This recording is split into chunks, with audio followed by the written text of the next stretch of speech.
जब बहुत सारे लोग पीपीएससी की तैयारी करते हैं और इसके रिटर्न भी देते हैं, इंटरव्यू भी देते हैं, बच्चा अगर करने वाला हो, उसमें वो पोटेंशियल हो और उसमें वो एबिलिटी हो, में उनको रुकावट पेश आती है, तो इंटरव्यू में क्यों आती है? अगर टेस्ट में आती है तो वहाँ पे कहाँ पे आती है? कि आपका मंशूर है ना कि आपने गवर्नमेंट जॉब लेनी है, आपने कम्पिटेटिव तो आप वो कर सकते हैं। लेकिन बच्चे जो है ना वो एक पक्की पकाई खीर के पीछे भाग रहे हैं, जबकि मैं जो एक बीमारी आप कह लेंगे लगी हुई है कि वो लोग नोट्स के पीछे भागते हैं। अस्सलाम वालेकुम नाज़रीन, शेयरिंग ऑफ प्रोफेशनल विजडम में एक नए इंटरव्यू के साथ मैं हूं आपका मेज़बान अली रहमान खालिद। नाज़रीन, अभी हाल ही में पाकिस्तान पब्लिक सर्विस कमीशन ने 108 सीटें जो हैं वो अनाउंस की हैं, तो इसीलिए हमने आज दावत दी है असिस्टेंट SNGAD को। ये हमारे साथ बातचीत भी करेंगे और हमें बताएंगे कि इन सीट्स को हासिल करने का क्राइटेरिया क्या है और फिर पोस्टिंग कहाँ कहाँ पे होती है। इसके बारे में सारी डिटेल्स आज हम इनसे जानेंगे। अस्सलाम वालेकुम कमर अली साहब, कैसे हैं आप? वालेकुम सलाम सर। अच्छा सर, मैं आपसे जानना चाहता हूँ, हमने पहले भी आपको एक दफ़ा अपने प्रोग्राम में दावत दी थी। सबसे पहले तो मुझे ये बताइएगा कि आपकी जो अपनी स्टोरी थी वो भी उसमें बहुत स्ट्रगल है। आपने बड़ी मेहनत करके इस कह लें कि इस जगह तक पहुँचे हैं और ख़ुद इस पोस्ट तक पहुँचे हैं। सबसे पहले मुझे ये बताएं कि क्या चीज़ थी जिसने आपको मोटिवेट किया यहाँ तक पहुँचने में?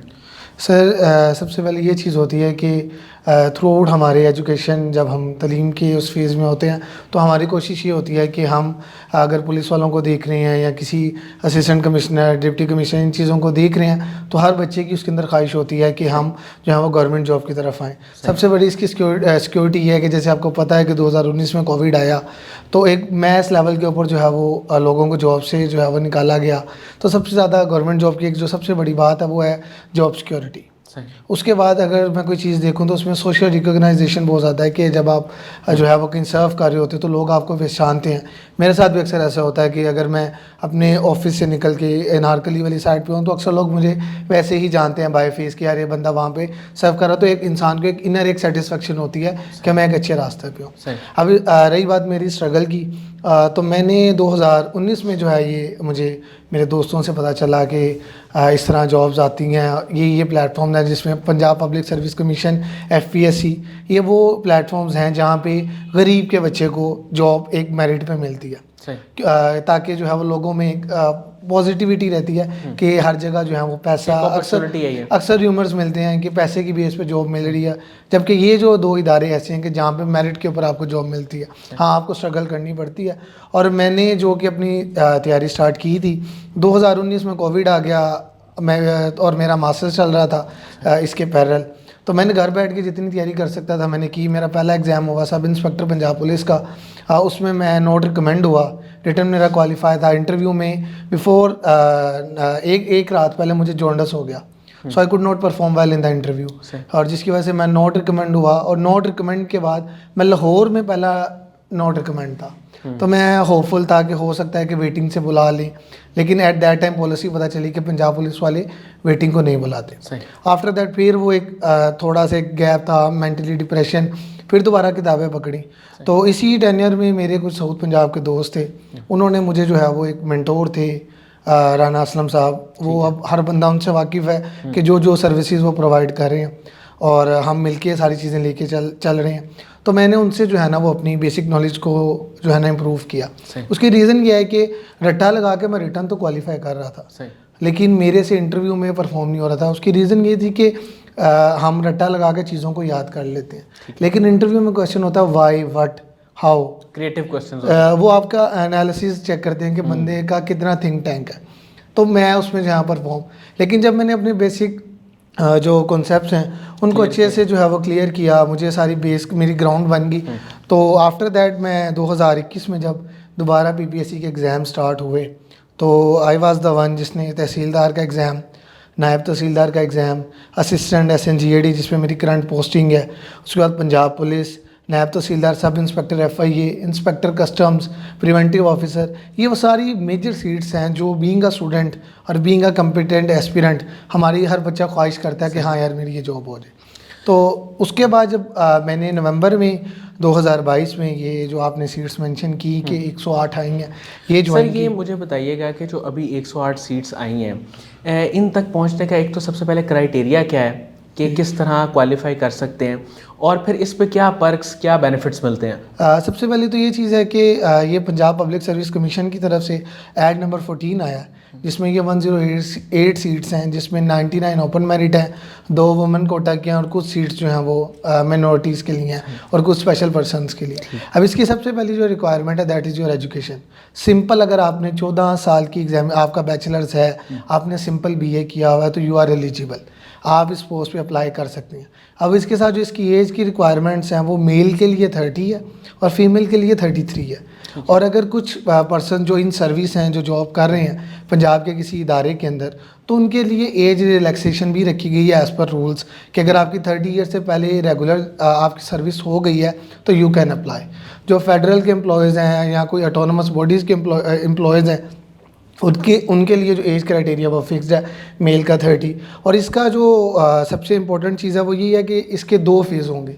सबसे पहला फेज़ है स्क्रीनिंग आफ्टर इंटरव्यू, और उसके बाद आपकी सिलेक्शन हो जाएगी और आप पंजाब सिविल सेक्रेटेरिएट और साउथ पंजाब सिविल सेक्रेटेरिएट में आपको पोस्ट कर दिया जाएगा। अब जो 1 पेपर है इसका, ये 100 मार्क्स का एग्ज़ाम होगा जिसके अंदर आपके जनरल नॉलेज के तमाम वो सब्जेक्ट्स जिनके अंदर geography, computer science, general science and ability, Urdu, English, Islamiat, सारे वो सब्जेक्ट्स जो हम लाइक क्लास 6 से ऑनवर्ड पढ़ते हुए आते हैं, तो वो सारे हैं कि आपका 100 मार्क्स का MCQs होगा, जो कि फिर आप उसके बाद आपका एकेडमिक मार्क्स हैं वो 40 में से होते हैं, रिटर्न का 50% काउंट करते हैं और इंटरव्यू आपका 100 मार्क्स का, तो टोटल 190 में से मेरिट बनेगा और आफ्टर दैट आपकी सिलेक्ट। अब इसकी पर्क्स की मैं अगर बात करूं तो सबसे पहले एक ये चीज़ है कि ये रेगुलर सर्विस है फ्रॉम डे 1, और दूसरी सबसे इसकी इंपॉर्टेंट चीज़ है वो ये है कि ग्रेड 16 के ऊपर पूरे पंजाब में जितनी इसकी सैलरी है वो किसी की भी नहीं है। और स्टार्टिंग इसकी जो फ्रेश बैच है इसकी स्टार्टिंग होगी 85 to 90,000 के दरमियान। जब हमारा बैच आया था तो हमारी स्टार्ट हुई थी 66, लेकिन अभी चूँकि जो है वो जो पंजाब गवर्नमेंट की तरफ से सैलरीज इंक्रीज़ की गई हैं, जो एडिशन हुई है उसके अकॉर्डिंग जो न्यू बैच आएगा 108 का, इनकी जो सैलरी है वो 80 to 90,000 के दरमियान स्टार्ट होगी, जो कि एक अच्छी सैलरी है इस लेवल पे। उसके बाद इसकी जो है वो 9 to 5 आपकी जॉब है और उसके बाद मंडे टू फ्राइडे आपका ऑफिस आवर्स हैं। अब उसमें आप पे डिपेंड करेगा कि आप कहाँ पोस्टेड हैं। 2 से 4 पोस्टिंग हैं इसके लिए, एक पंजाब सिविल सेक्रेटेरिएट, उसके बाद साउथ पंजाब सेक्रेटेरिएट, उसके बाद चीफ मिनिस्टर ऑफिस और गवर्नर हाउस। यहाँ पे as a being an assistant आप अपॉइंट होते हो और उसके बाद मंडे टू फ्राइडे जैसे मैंने मेंशन किया, और वीकेंड्स आपके ऑफ होते हैं। और अगर इसके मैं किसी काम की बात करूं कि आपने काम क्या करना है, अब पंजाब में ओवरऑल E4 सिस्टम चल रहा है, ऑनलाइन लाइक सारी चीज़ें ना ऑफिशियल हो रही हैं। तो अगर आप किसी सेक्शन में पोस्ट हो तो then you have to deal with files, आपको फाइल्स देखनी होगी, आपने अपने जो आपसे ऊपर सेक्शन ऑफिसर होगा उसको बाय रूल्स असिस्ट करना है। ठीक है। और अगर लेट से आप, जैसे मेरी थ्रू आउट सर्विस रही है, मैं पहले सेक्रेटरी सर्विसेज के ऑफिस में पोस्ट था और अभी करंटली मैं मिनिस्टर के साथ पोस्ट हूँ, तो हमारा जो पर्पज़ है वो ये है कि हमने लैपटॉप के ऊपर एक ऑनलाइन सिस्टम, 1 टैप, उसको जो है वो ऑब्जर्व करके फाइल जो भी हमें जो डायरेक्शन होगी वो हमने देखनी है, तो ये काम है इसका। सर मुझे ये बताएं कि एक तो जब बहुत सारे लोग PPSC की तैयारी करते हैं और इसके रिटर्न भी देते हैं, इंटरव्यू भी देते हैं, तो कहाँ पे ज़्यादातर लोग आके फंस जाते हैं या कहाँ से आगे वो नहीं जा पाते?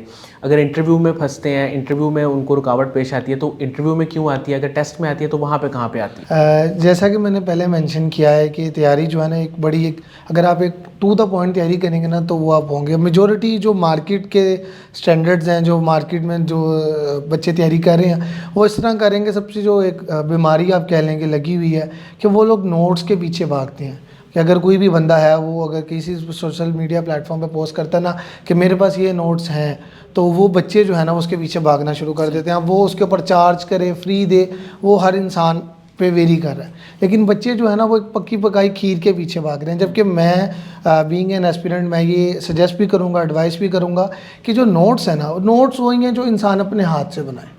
आप फ्रॉम द डे 1 आप अगर आप YouTube पे देखेंगे हज़ारों लर्निंग प्लेटफॉर्म है पाकिस्तान के अंदर जो प्रिपेयर कर रहे हैं, और जो जिससे अभी तक मैं अगर किसी को सबसे बेस्ट अगर आप मेरे नज़रिए से पूछेंगे तो एक चैनल है GK विद राना असलम, जो कि एक मेरे टीचर भी हैं, और अगर आप उनके देखेंगे तो वहाँ पे शायद वो तमाम लेक्चर्स फ्री ऑफ कॉस्ट पढ़े हुए हैं जो अक्सर अकेडमीज़ उसके ऊपर चार्ज कर रही हैं। तो बच्चा क्या करे, वो लेक्चर्स को वन बाय वहाँ पे आप देखेंगे तो वीडियो की कैटेगरीज हैं। अगर पाकिस्तान ज्योग्राफी है तो उसके आपके वहाँ पे लेक्चर्स मिल जाएंगे, 5 से 6 लेक्चर्स हैं, आप 5 से 6 लेक्चर नोट करें, वो आपकी Pakistan geography through out your interview, आपके वो नोट्स, आपके शॉर्ट पॉइंट्स आपके अकॉर्डिंग है, क्योंकि चेंज नहीं आना। उसके बाद अगर इस्लामी आता है उसके लेक्चर्स भी अवेलेबल हैं, पाकिस्तान अफेयर्स हैं उसके लेक्चर्स भी अवेलेबल हैं, मैथ्स हैं उसके लेक्चर्स। तो बच्चा अगर करने वाला हो, उसमें वो पोटेंशियल हो और उसमें वो एबिलिटी हो कि हाँ मैंने ये जॉब लेनी है, मैंने मेहनत करनी है, तो वो वहाँ से स्टार्ट करेगा, हर सब्जेक्ट की डोमेन को कवर करेगा। पाकिस्तान अफेयर्स की मैं एग्जांपल दे देता हूँ कि अब मुतालिया पाकिस्तान जिसको कहा जाता है, अब 712 से पीपीएससी के अंदर स्टार्ट होता है। अब 712 से लेके 1947 टिल पाकिस्तान बनने तक अब वो टाइम गुजर गया है, जो इवेंट्स होने थे वो हो गए हैं, अब उसमें कोई चेंज नहीं आ सकता। तो बच्चे अगर एक दफ़ा मेहनत करके अपने नोट्स बना लेगा तो वो उसको वन पेपर एग्ज़ाम्स के अलावा उसके जो कम्पिटिटिव मेन एग्ज़ाम्स हैं जिसमें CSS है, PMS है, उनमें भी ऑब्जेक्टिव आती है, 20 मार्क्स की ऑब्जेक्टिव आती है, जो कि बड़ा एक क्रूशल रोल प्ले करती है आपकी एलोकेशन के लिए। तो आप वो चीज़ें अगर अभी से ही स्टार्ट कर लोगे कि आपका मंशूर है ना कि आपने गवर्नमेंट जॉब लेनी है, आपने कम्पिटिटिव, तो आप वो कर सकते हो। अब इसी तरह मैथ्स के बेसिक मैथ्स है, 10 से 12 टॉपिक्स हैं, अगर आप वो कवर करते जाएंगे ना आप, और उसके अलावा अपार्ट फ्रॉम दैट जो पीपीएससी के पास पेपर्स हैं जो हर साल पीपीएससी लेता है, अगर आप वो डाटा बैंक में देखेंगे वो गो थ्रू कर लें। हाँ, और अक्सर आपको अभी तो कुछ वेबसाइट्स भी लॉन्च हुई हैं जहाँ पे फ्री ऑफ कॉस्ट अगर आप देखेंगे तो आपको पेपर मौके पे ही वेबसाइट के ऊपर बना के दे दिया जाएगा, उसी पीपीएससी एफपीएससी के क्राइटेरिया पे पेपर बनेगा और आप वो सोल्व करेंगे तो आपको पता चलता जाएगा कि where you stand. Sir PPSC की जो जॉब्स हैं उसमें मुझे ये बताइएगा कि प्रमोशन स्ट्रक्चर क्या है, किस तरह प्रमोशन होती है, कितने अरसे बाद होती है, मुख्तसर बताइएगा। सर इसमें ये चीज़ है कि ये हर पोस्ट पे ना वेरी करता है। जैसे कि अभी जिस पोस्ट के लिए आपने मुझे बुलाया है असिस्टेंट SNJD में, इसी के प्रमोशन स्ट्रक्चर की बात करूँ तो इसका जो प्रमोशन स्ट्रक्चर है वो ये होता है कि इसके बाद आप सुपरिटेंडेंट होते हो ग्रेड 17 में, आफ्टर दैट आप सेक्शन ऑफिसर हो जाते हो, और जो सेक्शन ऑफिसर है वो आपका PMS ऑफिसर है। आप फील्ड में अगर पोस्टेड हो तो आप एज असिस्टेंट कमिश्नर पोस्ट होगे। उसके बाद आप असिस्टेंट, जो इसकी एक मैक्सिमम ज़्यादा अगर आपकी एज कम है, अब जब मैंने सर्विस ज्वाइन की थी मेरी 25 एज थी, तो I can go assistant commissioner के बाद डिप्टी सेक्रेटरी या डिप्टी कमिश्नर, और उसके बाद लास्ट जहाँ पे मैक्सिमम एक असिस्टेंट जा सकता है that is your additional secretary. आपका प्रमोशन स्ट्रक्चर यहाँ तक है। अब इसमें क्या चीज़ होगी, जो टाइमलाइन है वो रूल्स के अकॉर्डिंग डिफाइन है, लेकिन अभी जो एक करंट टाइम है ये सीट के अंदर जो प्रमोशन स्ट्रक्चर है उसमें थोड़ा सा जल्दी इस तरह हो सकता है कि वैसे ऑन रेगुलर जो असिस्टेंट टू सुपरिटेंडेंट का टाइम है वो 8 से 12 साल का ड्यूरेशन है, लेकिन 2025 और 2028 के अंदर 28 से 2030 तक एक मैसिव रिटायरमेंट्स हैं। जो पुराने लोग सर्विस के अंदर आए हैं उन्होंने अब उनकी सुपरसीड हो रही है एज, तो उन्होंने रिटायर होना, तो हमारे लिए एक बेटर अपॉर्चुनिटी होगी, हम जल्दी प्रमोट हो जाएंगे। बहुत बहुत शुक्रिया कमर अली साहब, आपने हमारे लिए वक्त निकाला। नाज़रीन मुझे उम्मीद है कि इनकी गुफ्तगू से आपने बहुत कुछ सीखा होगा। ख़ास तौर पे इन्होंने पीपीएससी के एग्ज़ाम्स, उसकी सैलरी, प्रमोशन स्ट्रक्चर उसको एक्सप्लेन किया। इसके साथ ही इजाज़त दीजिए, इंशाल्लाह दोबारा हाज़िर होंगे एक नए इंटरव्यू के साथ। तब तक के लिए अल्लाह हाफ़िज़।